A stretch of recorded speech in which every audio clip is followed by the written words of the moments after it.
ایک دن حضرت محمد صلی اللہ علیہ وسلم نے اپنے تمام صحابہ کو ایک واقعہ سنایا کہ بنی اسرائیل کے زمانے میں ایک مسافر کسی پتھریلے میدان سے گزر رہا تھا کہ اچانک اسے بادلوں کے درمیان سے کڑکدار آواز سنائی دی۔ بادلوں کے اندر سے آواز آئی کہ فلاں شخص کے باغ کو پانی دو۔ یہ سن کر مسافر حیران رہ گیا کیونکہ اس نے پہلے کبھی بادلوں کو کسی انسان کا نام لیتے نہیں سنا تھا۔ تجسس میں آ کر وہ بادل کے پیچھے چل پڑا۔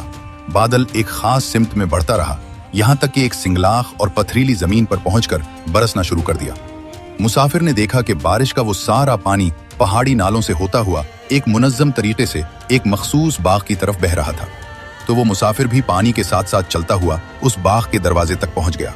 وہاں اس نے ایک سادہ کسان کو دیکھا جو نہایت اطمینان سے اپنے ہاتھ میں پکڑے پھاوڑے کی مدد سے پانی کی سمت درست کر رہا تھا تاکہ باغ کا ایک ایک درخت سیراب ہو سکے۔ مسافر نے آگے بڑھ کر سلام کیا اور کسان سے اس کا نام پوچھا۔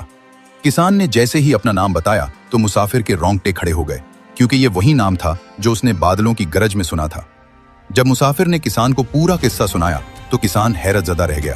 مسافر نے پوچھا کہ تم اس باغ میں ایسا کیا خاص عمل کرتے ہو کہ اللہ نے تمہارے لیے بادلوں کو حکم دے دیا؟ کسان نے نہایت عاجزی سے جواب دیا کہ میں اس باغ کی کل آمدنی کے 3 حصے کرتا ہوں۔ پہلا حصہ میں اور میرا خاندان کھانے کے لیے استعمال کرتے ہیں، دوسرا حصہ میں دوبارہ باغ میں بیج ڈالنے اور زمین کی بہتری کے لیے رکھ لیتا ہوں، اور تیسرا حصہ میں اللہ کی راہ میں مسکینوں، یتیموں اور مسافروں پر صدقہ کر دیتا ہوں۔